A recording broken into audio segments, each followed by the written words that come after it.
Hey guys, and welcome back to Yu-Gi-Oh! Everything. My name is Pete, and welcome back to another episode of a little segment on this channel that we like to call Legacy Reviews. If you've not been by the channel before, or you've never seen this segment, welcome. This is a segment on the channel where I review the original trilogy of Yu-Gi-Oh! The first three shows in sequential order, being obviously Duel Monsters, GX, and 5Ds, and I kind of give my thoughts and predictions on theories on that episode and the episodes to come. I can do that, and it's hopefully interesting to you guys because I have never seen the show before. I first started with VRAINS, and I went back to watch the old shows. I've never seen them. I have no idea what's about to happen, and so hopefully it provides an interesting commentary for you all. Well, with that out of the way, guys, I'm going to jump over to the Duel Monsters side to kick this off. We are kicking off episode 13, lucky number 13 this week in our episode review, so I'll be right back.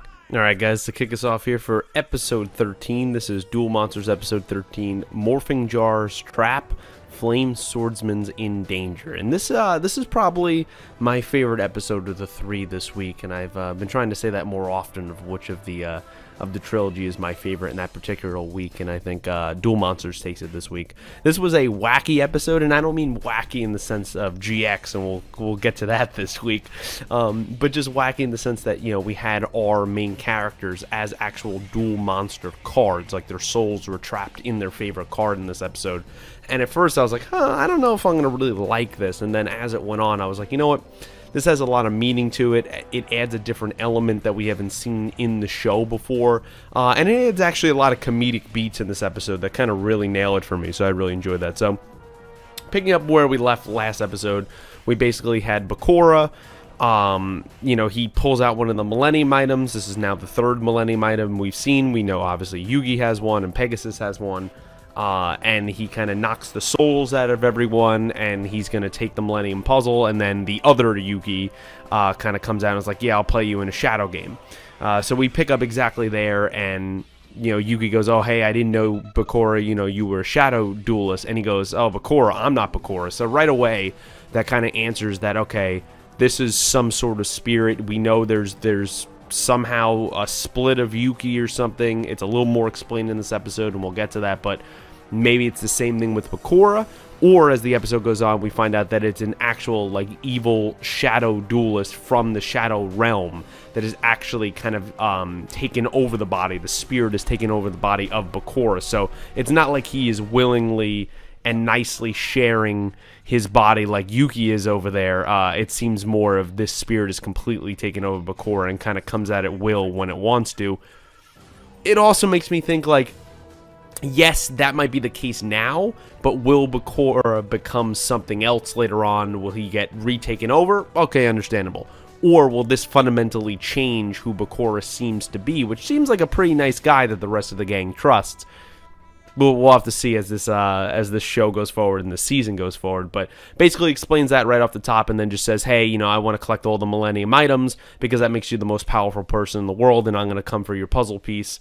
I get the Millennium Puzzle if I win. If I lose, I return everyone's souls, and usually it's always not as cut and dry as that with, you know, evil villains and spirits is going to be something like that. So, you know, so they start the shadow game, and, you know, they have 2,000 life points each, and then all of a sudden, you know, Yugi sees, oh, Cyber Commander's in his hand, puts it in defense position, Honda's favorite card, and all of a sudden, Honda is on the field. Honda's on the field as Cyber Commander is on the field, and it's kind of like, you know, Bakura's, you know, the evil side of Bakura is like, oh, you finally noticed. Yeah, well, bud, how were we supposed to notice before this happened? You know, you're controlling this entire shadow game. We have no idea what the hell is going on.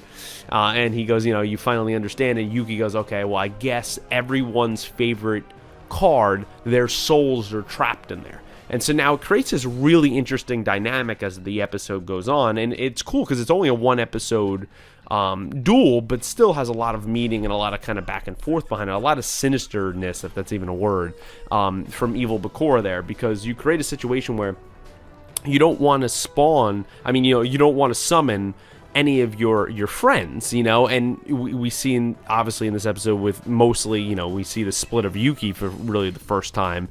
At the same time, he describes it as, oh, Yugi's friends or things like that, even though he clearly, this other side of Yugi, cares about those people. He could just be evil, just like evil Bakura over there, but he's not. You know, he seems like he has some kind of altruistic care purpose and care for Yugi and his friends, which is kind of a nice thing to see, and I hope that gets explored more as the show goes on, which I think it will.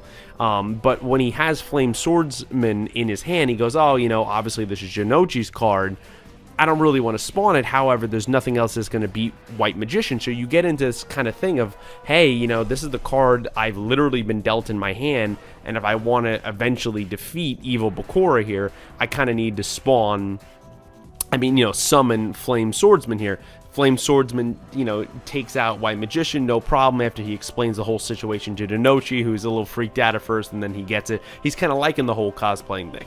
The interesting other element of this episode is it seems, maybe because it's a shadow game, maybe just because it's a wacky episode, that other Yugi is the duelist right now, right? He's the ones drawing the cards, he's summoning the monsters, he's laying the, the spell or trap cards, he's doing all that stuff. However, it seems like he doesn't have full control of the monster set on the field, right? We see Yugi, we see Jinochi, they kind of have minds of their own as those literal characters, and so even if other Yugi is not saying like, hey, I want you to attack this monster, hey, I want you to hold back here, they're kind of just using their own kind of personalities, their feelings in that moment, and attacking. Jinochi does that there when he falls for the first morphing jar, and obviously most of you probably know, they're listening, this was the first time thing for me, morphing jar, all the cards in your hand you have to immediately send to the graveyard, which brings up another interesting point for the rest of the episode. But I kind of like that little thing of that they all have their own personalities on the field, but they also are kind of not obeying by other Yugi's rules. They're kind of doing their own thing as if everybody is in the duel simultaneously with everyone. So it sucks for Yugi's perspective, because he's like, God damn it, guys, like, you keep falling for things that I definitely wouldn't have done this, I wouldn't have attacked this, I would have known one of these trap cards is coming from Bakura over there, and you're letting your emotions, because especially their lives are especially at risk in that moment, because they could be sent to the graveyard, as Bakura says, and then in the graveyard you have the Reaper come for you, and if the Reaper comes for you, you lose your physical body. There always had to be something to up the ante there. It wouldn't just be to the graveyard. We see that when Honda goes first to the graveyard there, and it didn't, on Crunchyroll here, which I'm watching, it didn't offer the translation. I assume when he kind of knocks the dust off the gravestone, it said Honda on it. That's what I'm assuming it said, but it didn't actually translate it for me. But you guys can let me know down below if you've seen a actual translation, and I assume that's why he got kind of so freaked out. But as the episode goes on, you have Yugi not wanting to originally spawn Flame Swordsman because it has Jinochi's soul in it. Then, as the morphing jar element is revealed, he then reveals, crap, it is actually extremely dangerous to keep any card that I get that has the soul of one of my friends here. I actually can't keep it in my hand, because whether I have to attack one of these trap cards and it ends up spawning Morphing Jar, or one of the guys on the field here ends up kind of, irrationally attacking one of the cards, as we saw Jinochi do, it is dangerous, and I'll have one of my friends going to the graveyard, so I have no choice but to summon all of those kind of characters on the field. We then see Yugi make the same mistake. You could have up to 3 cards in your deck of the same kind of card, so you would assume Bakura has 3 morphing jars. We definitely seen 2 in the duel. Yugi falls for it, and he triggers the second morphing jar, and I love that moment when he draws Anzu's soul card, and Bakura just kind of, evil Bakura kind of just he knows what he's doing here. He just goes, oh, did you draw a good card? Like, it's like so messed up, because he knows the game he's playing. He knows exactly the angle. He knows why he's playing Morphing Jar. He wants him to either have to put one of his friends in the graveyard via Morphing Jar, or that eventually he'll take them out once he is on the field. But Yugi is screwed every turn, because Bakura is thinking about everything.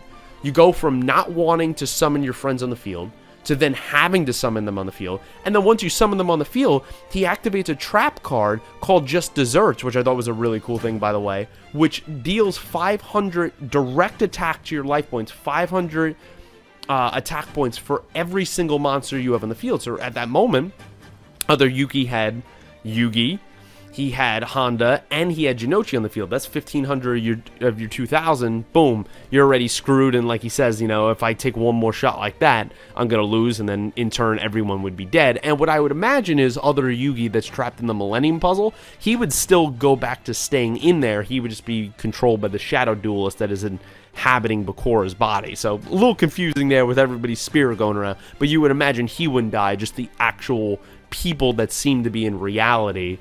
Well, not in necessarily reality, in the present right now, and are not made up of spirits, they would be the ones at risk. So I love that little dynamic of the writing of the episode, of how it keeps changing, how other Bakura, that Shadow Duelist, he's calling for everything. All right, I'm going to make you get all your friends on the field so you don't have them the risk of Morphing Jar. All right, well then I'll just use this trap card to attack you. It's pretty brilliant. And so when he spawns Anzu's character and he gets her on the field, I like the kind of the idea. It's really funny. It's a good comedic beat where he summons her face down in the hopes that Bakura is not going to notice that card is Anzu, even though he knows. He you know, other Yugi there, he kind of seen right through his poker face there, because he was like, you know, when he said, did you draw a good card? So when Anzu comes out of the card and she's like, oh, why are all you guys cosplaying? Why am I cosplaying? And all the guys are trying to hide her. Bakura not only knows that is Anzu's card, but I imagine he can literally see her coming out from under the card on the other side of the field, and it's that same instance of your cards, since they're actual people, they're actually souls in there, not really obeying your commands. So I thought those were kind of little comedic beats that make for an interesting, wacky episode, but a very interesting and good episode. As the episode goes on, you know, we see Yugi can't attack for one turn when he attacked that, I believe it was Electric Lizard, and it's something like, oh, you know, if you don't have non-zombie types, if it attack it, you can't attack next turn. So he's paralyzing Yugi at every moment. Then the climax of the episode comes up. You know, he gets the Winged Horn, I think was the trap card or whatever.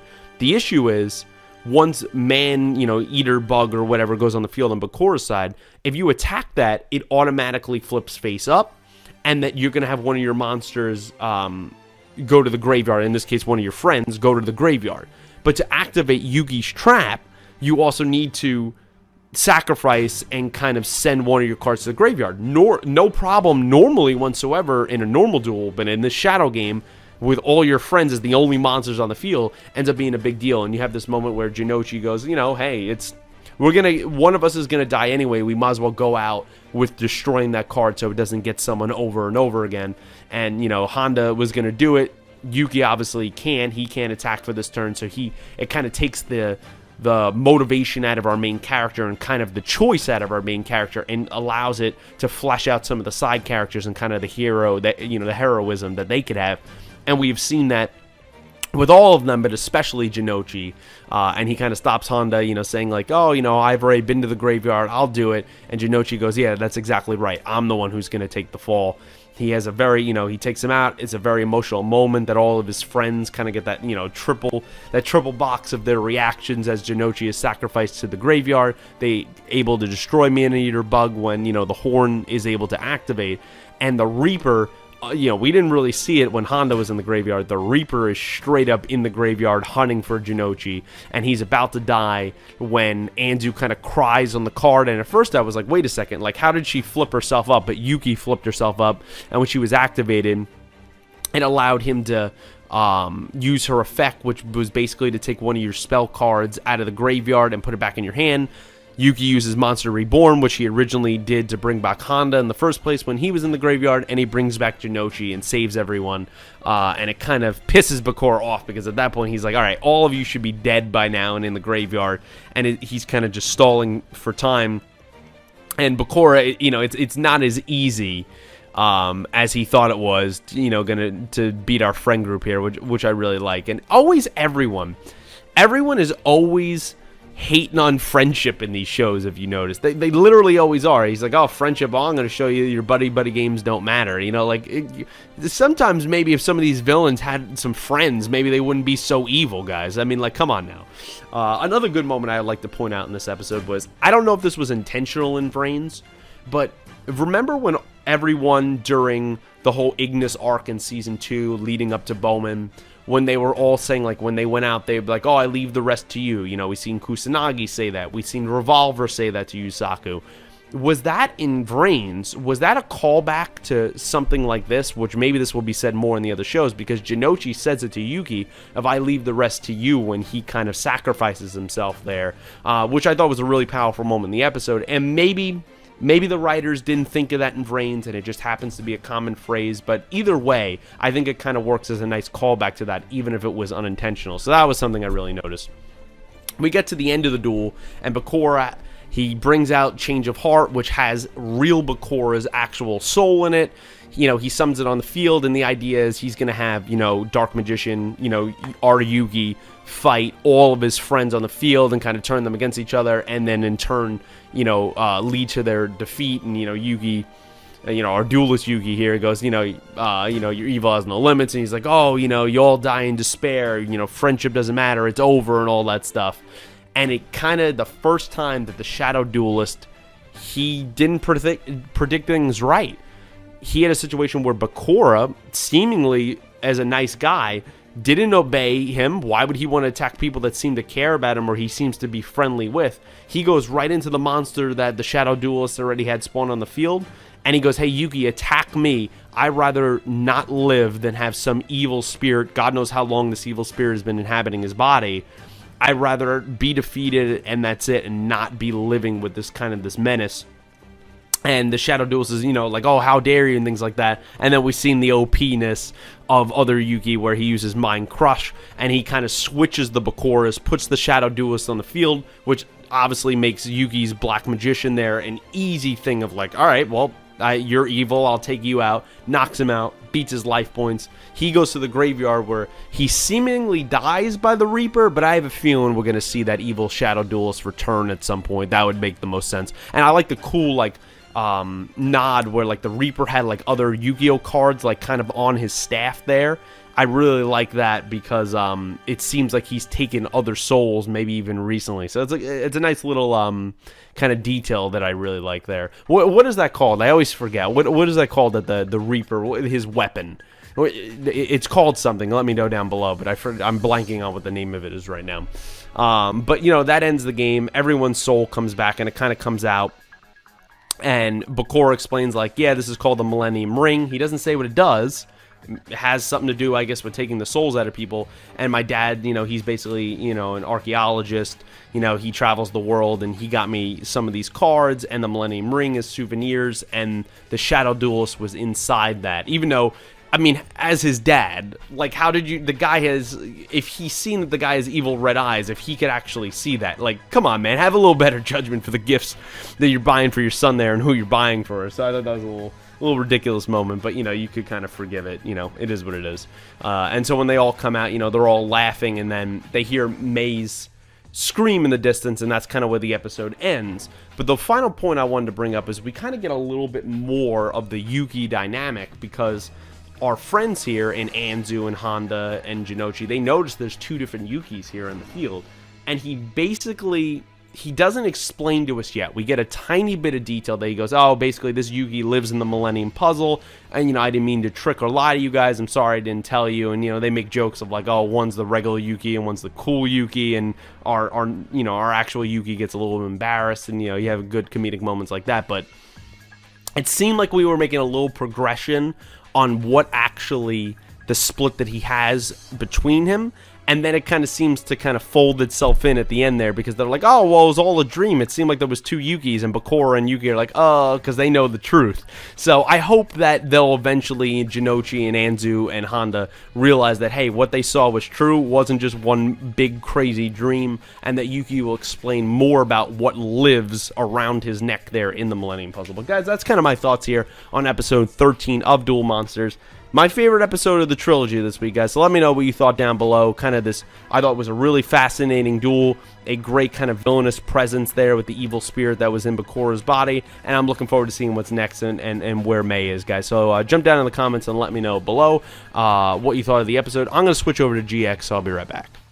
Alright, guys. Welcome back to the GX side of the review. This is episode 13, Wild Nature's Release Monkey Duel. And guys, what is this show? I mean, like, man, there's sometimes I really do enjoy GX. I mean, it was my favorite episode, I believe I said last week in episode 12, but, like, there's just some times where, like, I read the title, and now it's just like, what the hell? Like, he's going to duel Monkey? Nah, it's got to be some kind of metaphor, you know, some euphemism or something like that. Nope. The beginning literal shot of the episode is a monkey escaping a laboratory, guys trying to catch it, some security, you know, guys, and the monkey breaks out and just runs off into the woods. And I'm like, oh my god, here we go. You know Judai is dueling that fucking monkey, and sure as shit he did. So, like, it's just... I wonder with this show sometimes. I really do. It's just ridiculous. But anyway, after that, we pick up with Manjome leaving and saying, you know, farewell to the Duel Academy. And the last we left of him was when he made a kind of a deal where he said, you know, whoever lost, him or Masawa last episode, the other would leave the academy. So I find it incredibly odd in this episode where everyone, like, people like Sho, Judai that were there for the duel, why are, like, they shocked and were like, oh, he's disappeared? Yeah, that was the deal. You made a deal last episode that whoever lost was going to leave the academy. And so, actually, I respect Manjome in a way, even though he's been, you know, kind of a conniving little, you know, snivy little piece of crap so far through the first, you know, 12, 13 episodes. He actually stuck to his word, and he left kind of in a, you know, he didn't leave kicking and screaming. They didn't have to drag him off the island or kind of guilt him into it. He left in kind of a very respectable, reflective way where I think he's going to come back stronger and better than ever because, I mean, really, since we've seen him since the show was started, I don't think he's won a single duel. You know, he's supposed to be one of the best over there in Obelisk Blue, and he's fallen. He was at risk of going to Raw Yellow. He easily could have been at Raw Yellow if Masawa took the position. And he needs to kind of go find himself. If he's the rival of the show or he's going to be some kind of just antagonist going forward, he needs to kind of get his strength up and stop losing to everyone. Judai, Masawa, all these people. And I think he needs to find himself after the family pressures that we see he goes through last episode. So this was the first time where I kind of had a little bit of respect for Manjome and a little bit of ridiculousness out of Judai and the rest of the characters. You know, we've seen them, you know, join up there with Asuka. It's nice to see her and actually have her having some more lines, I would say, than she's had in quite a few episodes now, and she's with her girls there, and Junko, and what was the other one? It's like Momo or Moma or something like that. You guys could correct me down below. And they all have, like, you know, different personalities. I thought Asuka was very, you know, she catches, you know, Judai and Sho, you know, conveniently going through like a hole in the classroom. Everyone goes out and looks for Manjome. And there was this one part where it was a little dark where Sho was like, oh, you don't think he threw himself off the cliff, right? Because he was so depressed with the duel. And Judai's like, oh, shut up, you know, that's ridiculous. And he goes, oh, you know, I hope not. That was kind of a dark element to talk about suicide right off the bat in what's classified as a children's show. So I thought that was a pretty kind of real moment for this episode. So that was one thing I really did like. And it's not like I didn't like the episode. It's just, I mean, come on, it's ridiculous. It was kind of a very filler-like episode. It really wasn't needed. And you have, when they go out in the woods and looking for Manjome, Asuka is very harsh. Like, you know, she's like, oh, you know, it's pathetic, you know, that someone, you know, you lose one duel and you go off hiding and you run away. He got made fun of by the other Obelisk Blue students, with Judai and Sho point out, like, oh, you know, like they were following him around like little ducks yesterday, and now they don't care about him. And it seems like it's a dog-eat-dog world in Obelisk Blue. Like, we haven't really seen much of Raw Yellow outside of Masawa, and we see what a great guy he is. The Cyphler Reds, or Sifler Reds, however you say, you could correct me down below, they kind of all band together, and they're kind of the outcasts, the throwaways. So I feel like they have a lot of strong connection between each other, and no one so far is really backstabbing each other, at least in the three, you know, friends that we've seen in Haito and Sho and Judai. We haven't really seen the rest of them. But in Obelisk Blue, it's a dog-eat-dog world, man, and they don't care about Manjome at all, and rightfully so in some ways. I mean, you know, he wasn't a nice guy. He was very pampered. You know, he's trying to get massages and things like that. You know, he definitely got used to a lifestyle. But to just throw him away in a second, it shows how competitive the school is. And so when they're all out looking for him, of course, as soon as I heard the rustle in the bushes, you knew it wasn't Manjome. You knew it was the goddamn monkey. That's what you set up in the episode. And it does that classic thing, guys. And I can't really put it in the review here, probably for copyright, but you know exactly what I'm talking about if you go back and watch the episode. That classic, like, GX, you know, transition, like, scene where, like, it's zooming in on, like, the next, you know, character or next moment that's going to happen in the show. Usually something completely outlandish and ridiculous, and that's what it was. You know the music I'm talking about. You probably hear it in your head right now, and it cuts to the monkey jumping out of the bushes, takes Junko. They don't even realize it for a couple seconds. They run off after the government officials who appear looking for the monkey, and the doctor explains, like, oh, you know, we call it SAL, which is super animal learning. You know, the monkey knows about dueling. It's programmed with, you know, dueling like words. It could say things because, you know, the group was shocked when it started talking. And I like how the security guys, they keep correcting the doctor and being like, yo, doc, like, you know, how about you shut up when you keep explaining all these details, which, yeah, for us, for the plot, for the sake of kind of monologuing and offering, you know, some help for us as the viewer, but in the actual context of the series and in the show, he really shouldn't be kind of giving out such sensitive information so easily to children. So I like how they, you know, they kind of put it in check there. I like when shows do that, when, hey, they'll offer us some kind of exposition, you know, of what is going on, but then they'll also kind of check themselves in the reality of the show. So that was kind of some clever writing there.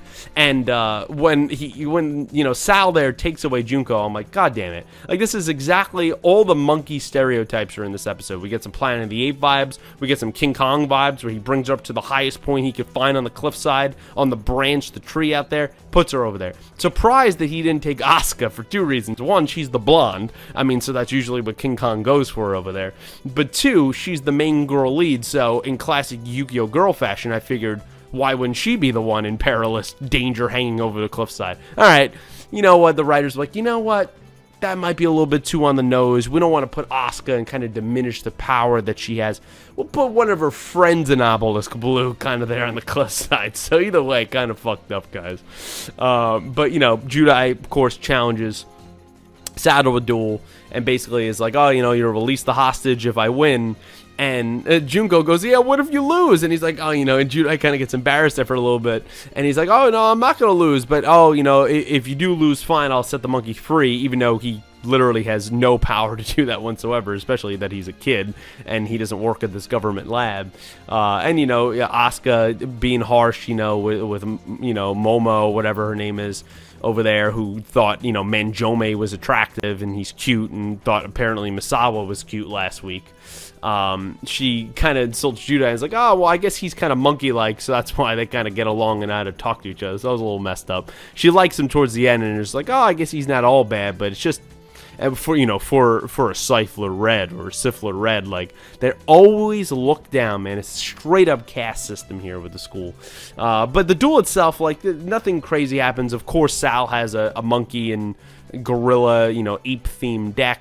It kind of goes back and forth. He gets Judai down to 1900 life points. Now, Judai did pay 1,000 life points himself, but still pretty impressive for a goddamn monkey, which Asuka goes, hey, if he loses to a monkey, he should be the one leaving the school, not Manjome, which I kind of completely agree with. But, you know, it was a pretty solid duel. Interesting to see, you know, how the monkey progressed, to see a different deck. I feel like this monkey is going to come back the way they left it off, but to see a different deck, a different style, the whole changing all the types to the beast, which was the call of nature, the wild, what was the card called? Wild Nature is release or whatever. That was what can change to a beast or warrior type. You could change all cards or whatever, and he changed it to beast types, which made sense.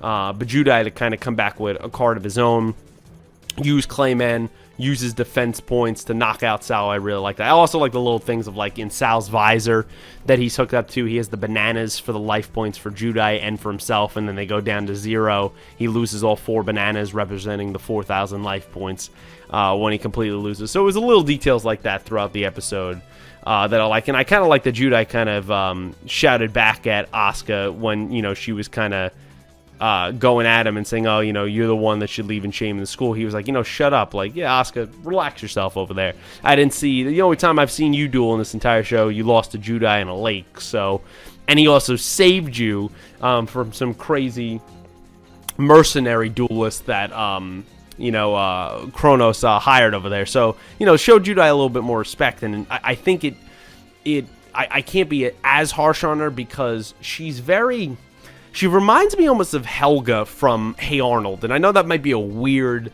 kind of like, where the hell did he get that from? But just in this aspect, she reminds me of... I don't know if she likes Judai on a romantic level, but she definitely respects him as a duelist and is incredibly interested in him. So every time that she kind of has an inner monologue, she's always wondering what he's going to do and how much he's going to impress, and she does that in this episode as well. But then she's harsh on the outside and the exterior because I guess she doesn't want to show off to other people that, like, oh, hey, I might be kind of mingling in and kind of liking, at least as a friend, someone from the Red Dorm. That would be ridiculous. That's beneath me. So it's kind of very Helga-like of what she did to Arnold, where like she really loved him, but like she would always be mean to him. I'm kind of getting the same vibes from Asuka, regardless if she just likes him as a friend or she likes him more than that. We'll kind of have to see as the episode goes on. The one other card I did like, I think it was a trap card or a spell card, was the DNA Surgery. That was the card that transitions to a type that you want. And I like that. Not only that's a very interesting card, but I also like that fits kind of in the torture, the experimentation that poor Sal has probably gone under. And he kind of has, he kind of shows that through his dueling. I really like that. Another cool little moment was when they were dueling and he changed the acrobat monkey, I believe it was, and it, powered up to 2800 attack. I like that moment where his eyes glow like the yellow and he really becomes beast-like and it looks like he grows. Very gave me Dragon Ball Z vibes of kind of when the Saiyans change into their actual ape form under the full moon. Very kind of, I don't know if they purposely did that, but it definitely gave me kind of those vibes as someone who, grew up as a huge GX fan.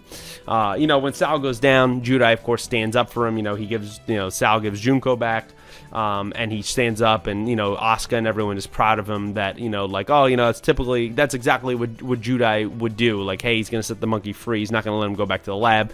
But then the episode does a nice job of reminding you that, hey, these guys, everybody here, our main characters, they're just kids. And so in the real world, they have no say against the adults. Pushes them out of the way. The guards capture Sal. It takes our instructor with Pharaoh, I should put in there, to kind of step in and say, hey, we're going to reveal you here to the public for animal cruelty if you kind of don't let them go. They had a plan to also capture the other monkeys and make even more test subjects. Hey, you want to be reunited with your friends? Yeah, I'll be in my laboratory. So good job there by the instructor. Catching them and kind of standing up for Judai and the rest of them, and standing up for Sal because, he kind of needed the help there. He's able to keep the dual disc even though they took all the other stuff off. Judai waves goodbye and says, don't get caught again. Have a feeling at some point, even if it's really quick, we're going to see that freaking monkey again. We might not, but I just feel like there's a lot of potential to have one-off characters in the show. Of course, they would probably bring back the goddamn monkeys. I just have a feeling. That's going to happen. And then the instructor at the end there explains, he found Manjome. He kind of seen him go off in the boat. He went off again in an elegant, very respectable and reflective way that I think Manjome is going to come back stronger than ever and actually win a duel this time. Judai is like, oh, he's going to come back. He, of course, he's looking at the same sky that we are. And then Sho, I like how always Sho can keep him in check even though he's shy. And be like, oh, bro, you're trying too hard. And then everyone laughs at him and the episode ends. So, yeah, a wacky episode, guys, here of episode 13 of GX. Let me know what you thought of this episode of Judai dueling a monkey. I'm pretty sure when I finish the show, it's not going to be one of my top 10 duels or one of my memorable moments, at least from a positive side. But yeah, I didn't hate the episode, but it was totally filler, guys. Let me know what you guys thought down below. I would love to hear your thoughts. I'm going to switch over to the final part of this review of the 5D side, so I'll be right back. Alright guys, and welcome back to the third and final part of this review. This is episode 13 of 5D's Dial on Roar Deformer deck. And yeah, was this my favorite episode this week? No, that was definitely Duel Monsters. But this is not only second, but has the most plot advancing moments, I would say, in the episode of the 3 episodes. A lot of important things happen in this episode, and you know what? Yeah, it might not be my favorite 5D's episode out of the first 13 I've watched, but I love this show, guys. I mean, there's just something about the show, at least right now. Yes, it could change. I understand it. I know people have, said things of like after season 1. I haven't seen any spoilers. I don't want any spoilers, but like, I love the character of Yusei, and I think it has a lot to do with him. Even though I haven't seen the other shows, I know he is the oldest protagonist out of all the Yu-Gi-Oh shows. I mean, now leading up all the way to 7s, he is by far our oldest protagonist at 18 years old, and I think that has something to do with it, but just it's the vibe of this show, it's the personalities of the characters of the show. I mean, we have 2 kids introduced in this episode, and I like both of them, so there's just something about this show and this world that they built that I really, really enjoy. But enough of that. The episode, last episode, basically, we have no idea what happened with the investigator and Saiga. We seen Yusei get away, but he got stun gunned, basically stun batoned like 1,000 times. He passes out. Before he passes out, we flash to 2 kids that seem to be twins. One of them kind of senses that he's coming somehow, and they find him crashed outside. Picks up right after that, where Yusei is still passed out, and they're talking about him of like, oh, what's that on his cheek? They're not naive. They know it's, hey, security puts that there. They're wondering, hey, does this, they're kind of debating back and forth, is this a bad person? And the guy says to the girl at that point, well, didn't the spirits, kind of tell you that he was a good person? And hey, he also takes care of his cards. And she goes, well, yeah. And the guy goes, oh, well, that's enough for me. And Yusei kind of wakes up, and I love that he's just, he wakes up, instantly and kind of sits right up, but he also just is so blunt, like, yeah, where am I? Which is a common question you could ask, but just the way he asks it. You're seeing 2 kids, and like he's always on guard because of the world he grows up in, the security. He's a wanted man right now. It always makes sense. But he also doesn't have a lot of nuance sometimes in the way he deals with people, and we see that here in the episode.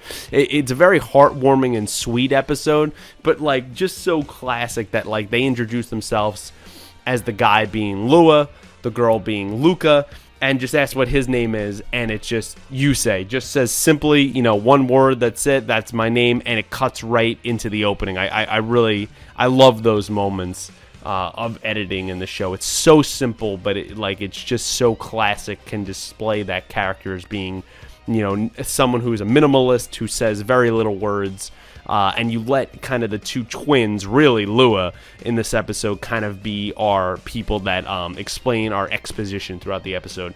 We find out that Yusei passed out last night, and they brought him in. I don't know how 2 small children brought in a pretty buff-looking 18-year-old kid. How did they drag him in and get the D-wheel inside? I have no idea, but you guys can let me know your theories for that down below. It's not really that important. I just thought it was funny.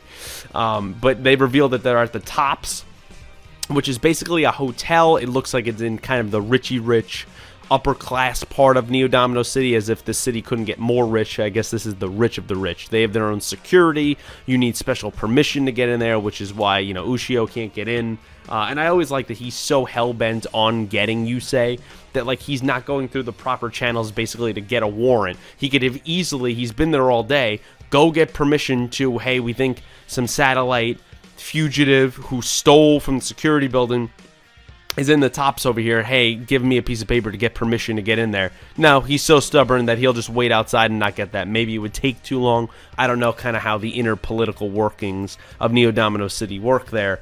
But he's basically sitting outside all day, and they explain throughout the episode, I'll bounce around a little bit, that yes, it's only the 2 of them that are up there.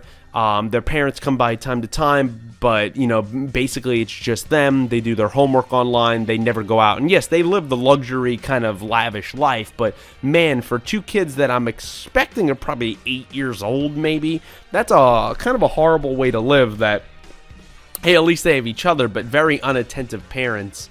And it shows in... Not like particularly like, oh my god, here's drastic like things that are wrong with them, but it shows in that they've become very self-sufficient.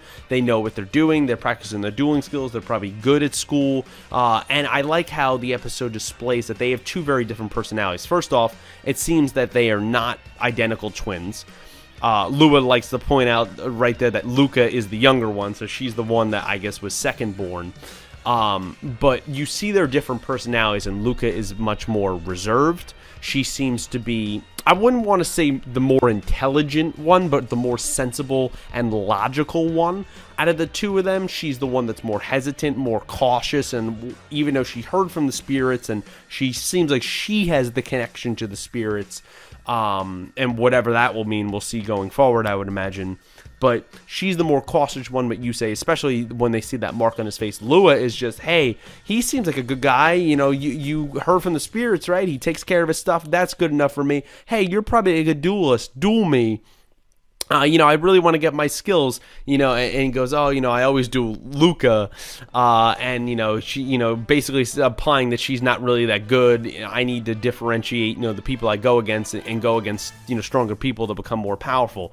He's the one that wants to be the big duelist, and even though Luca clearly, duels as well, she's not as interested as Lua is, and I love that cut where Yusei sees Jack Atlas's poster on the wall and his ace kind of like as a statue, and his D wheel of Jack pointing, like he is all the king's merchandise, as he says.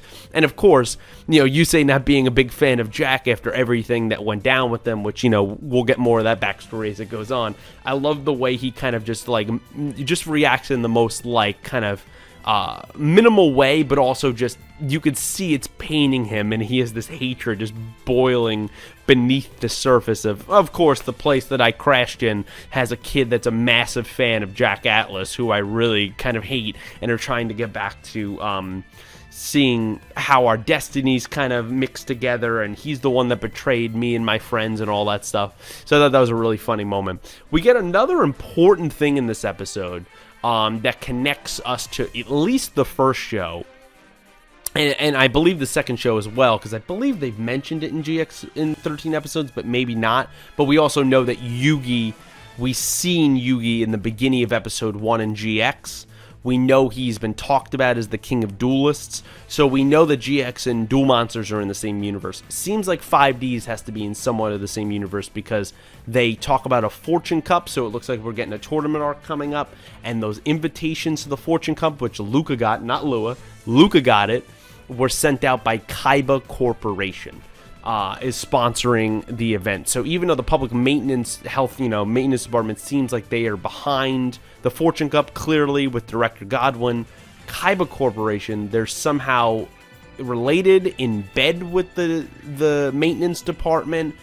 I imagine being Kaiba, I don't know if he's alive at this point, where this would be in the future, how this fits in. I mean, I guess you got to refer to Dylan's timeline video for that.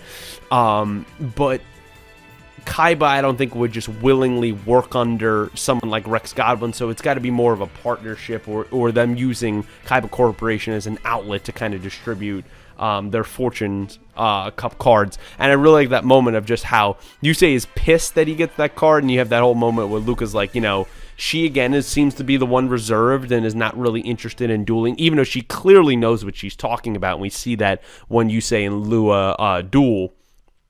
But how Lua's like, you know, gonna say, oh, I'm gonna impersonate you and I'm gonna duel as you, and you have this nice comedic back and forth of like, oh, we don't have the same face, and he's like, yeah, we do, we're twins, and Lua's like, yeah, okay, like, what is the same? I love that. So it even further shows that, hey, even though just because you're a boy and a girl, they're clearly not really identical twins, in not only obviously gender-wise, but also they don't really have the same facial features, really just hair color. You could definitely differentiate, I would say, between both of them. But how cool is someone like Yusei, man? Like, the man is so cool. Like, why is this guy so cool that he folds up the invitation, he throws it, it perfectly hits Jack's ace monster and lands perfectly exactly where Lua picked it up in the first place. Like, I just love those little moments of Yusei, but it also is just like, kind of a little symbolism of him not giving a fuck about the Fortune Cup, and also he doesn't like Jack, so he directly throws it right at his ace monster and kind of right back where it was. So I like those little moments there. Great cut. There's a great moment that comes up right after that where he's like, hey, you know, I'm going to bring trouble for you. I got to go. Thanks for your hospitality. And Lua goes, oh, hey, please duel me, he keeps pleading with him to want to duel someone else. And as he's struggling with his deck, and he's struggling, with his actual dueling disc, because I would imagine for the most part it's not made for kids. They seem like at least their parents probably have money, but it's not made for kids, and he's struggling to keep it on, and it reminds him a great cut to Raleigh, who we haven't seen in a long time, about 10 episodes now, but it reminds him of that. And I wish he almost didn't say the actual line that it reminds him of, because I thought the picture and the flashback was symbolism enough. But I love the way they edit that. I love the little music cues there in this episode. I love when they're dueling, the little music cues. It almost seems like when Lua is up, it's like a circus, kind of like almost the music you would hear in a fun house is playing. All those little things create atmosphere for a show, atmosphere for this episode, and I love that they pay attention to those little moments. I really, really do like those. I'm always a sucker for a great edit and a great flashback, a great cut, so they definitely did it here. So Yusei, being good guy Yusei, you could say, not that he's never not a good guy, but he definitely had it in that moment where it's not even pity on a kid, but more, it's just a heartwarming moment that he's going to duel this kid. It'll make the kid really happy. He even helps him with the duel disc and ties it on. So that's not really a permanent solution, as we'll see later in the episode, but I was thinking that in that moment. But in that moment, it helps him tie it down. It's funny too when he's dueling Lua, and Luca's giving the commentary that the duel disc is, probably made for adults, so it's even too heavy for him. So when he leans to his left, it kind of almost knocks him completely over. So those little moments I do appreciate, to kind of not forget about actually the things that you set up. Hey, clearly this doesn't fit him. Let's showcase that in the comedic way of having it be too heavy. The duel itself, there's not a huge amount to talk about. His Morphotronics deck I thought was really cool. How he kind of switches back and forth. Very Transformers-like, but to show how Lua is, of course, he's a kid. That's not only why he is more than Luca. He's the more trusting one. Kids are going to be the more trusting of a complete stranger, which could sometimes lead to dangerous situations, but Yusei, thankfully, is a good person.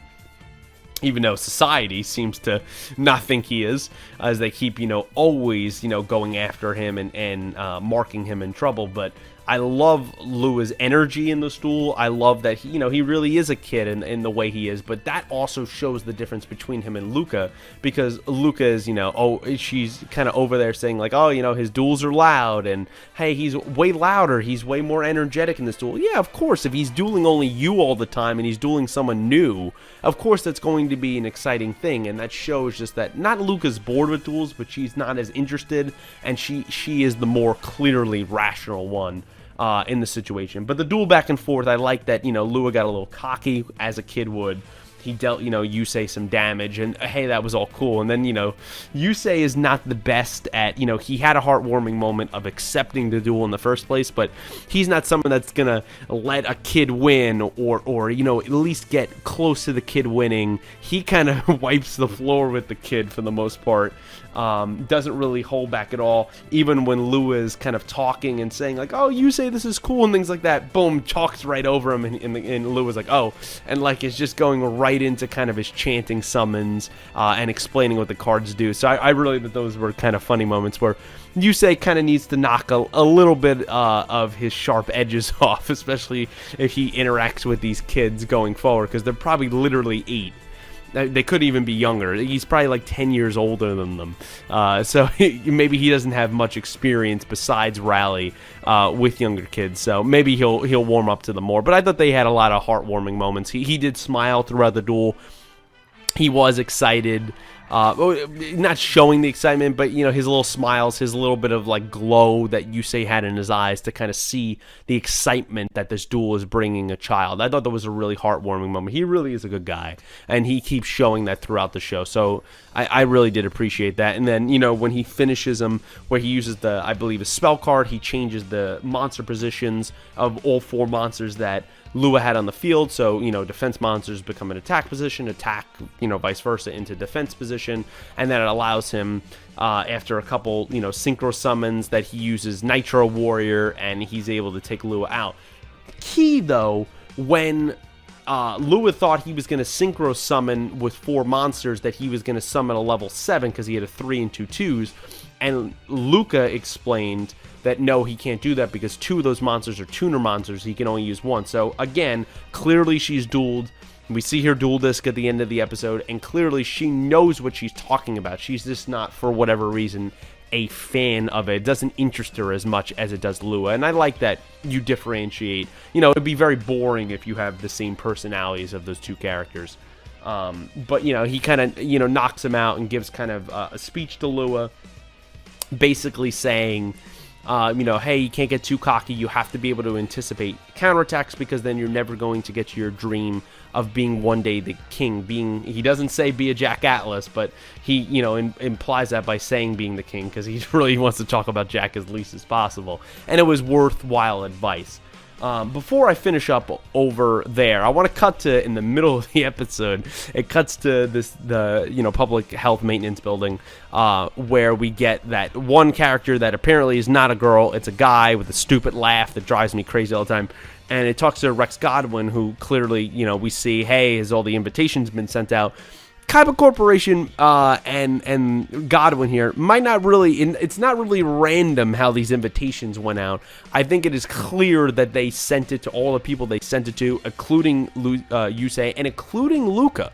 Because the reason why this episode is so big and a plot-wise is not only we'll get to the end of the episode, but in the opening, in those little character shots, who are the characters that are shown in that? It's Yusei.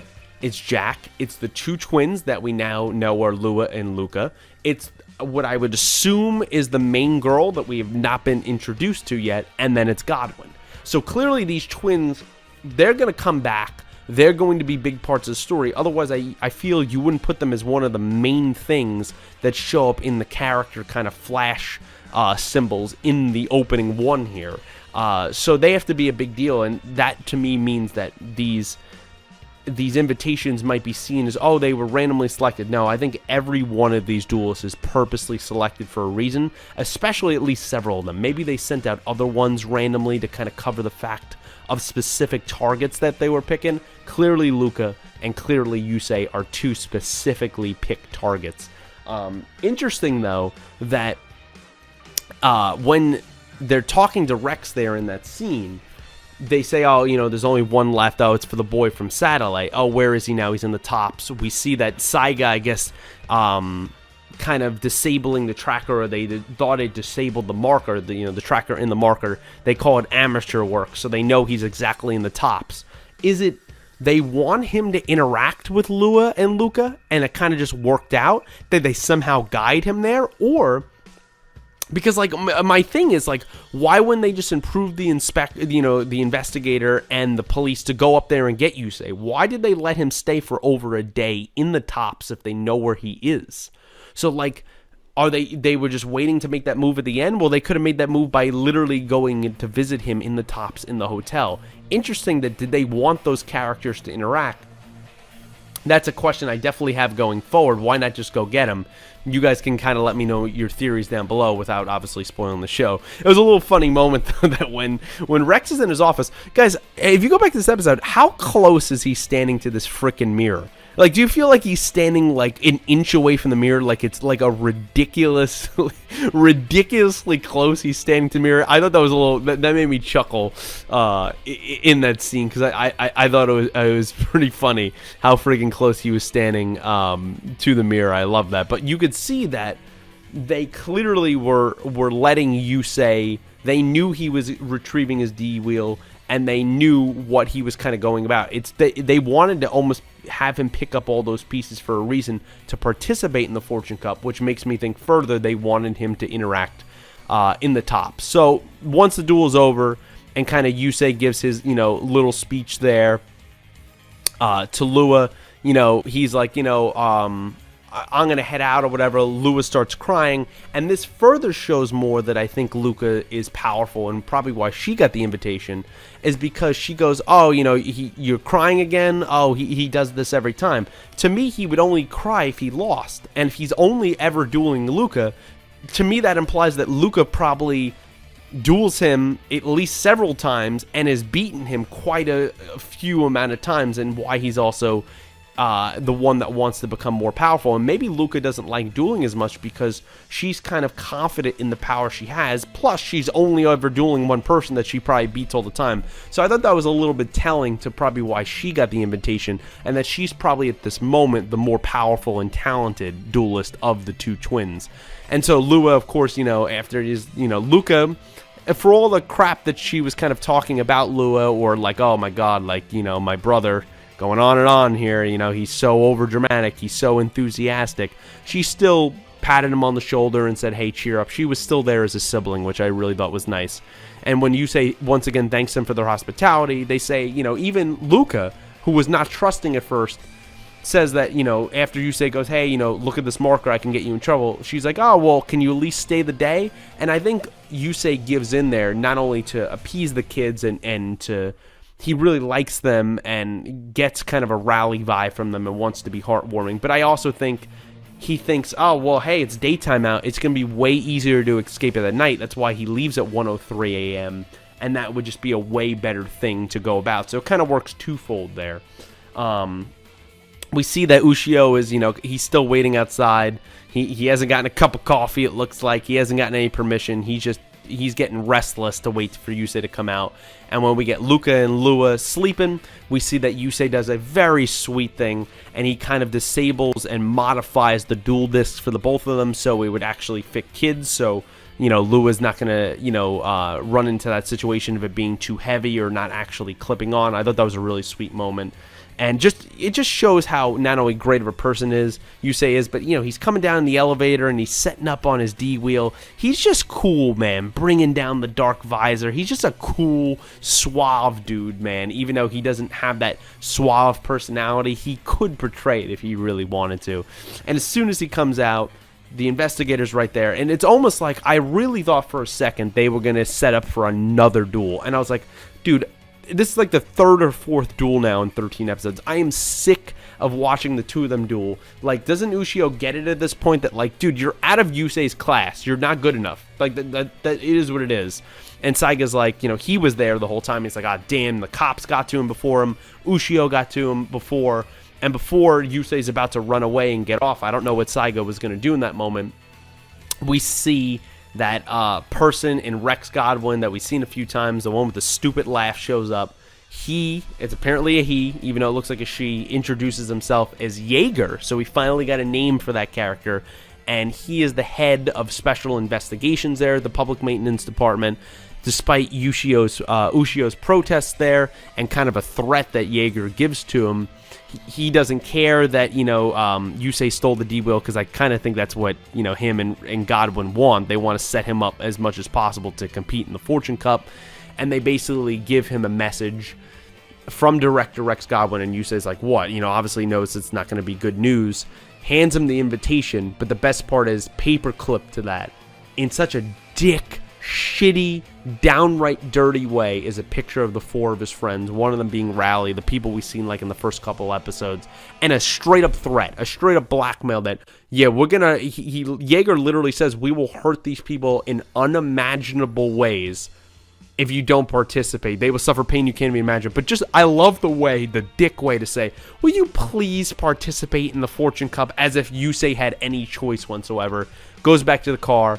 Ushio not happy with that, and a great shot of, obviously, Yusei being pissed off, crushes the invitation, but keeps the picture and is staring at it, and that look he gives to Jaeger as he drives off into the night. I love that. That's a look of rage, and just, here we go again, that this man cannot live in peace. There's always someone coming for him. So, guys, that's kind of my thoughts here on an episode I really did enjoy this week, in episode 13 of 5Ds. Let me know what you thought in the comments below. Definitely, Duel Monsters, as I say again, was my favorite episode, but this was the most progression in terms of story, because I think we got two in the twins' major character introductions. We got Jaeger's name, we got the invitation to probably the next arc here of the Fortune Cup, so we're getting this story moving forward, even though I like the pace that it was going. But now we're getting it moving forward even more. So huge developments, I would say, here in this episode of 5D. So let me know what you thought of all that down below, and kind of the great music in this episode, the great little comedic beats, and what you think this is setting up going forward, obviously without spoilers. I always say that. That goes for saying for all 3 of these episodes and every review, guys. Please, my kind of enjoyment for these episodes, and probably your enjoyment as well, these reviews work better if you do not spoil anything for me. So please don't tweet at me with any spoilers. Don't write it in the comments, because I like to go through the comments and comment occasionally, and that definitely thumbs up your comments and stuff like that. I can't do that if you spoil for me, so please refrain from doing that. I would appreciate it. But guys, that kind of wraps it up here for me on episode 13 of the Legacy Review segment. I hope you enjoyed it as you stuck around with me. If you're still here an hour now, I greatly appreciate that. I love you all. I hope you guys have a great weekend, a great next week. Everyone, I hope, is staying safe and healthy and as happy as you could possibly can during these very trying times. I appreciate you coming by and spending a little bit of time with us. I'll talk to you guys down in the comments below. I love you all. Have an amazing day, and until next time, thanks for watching.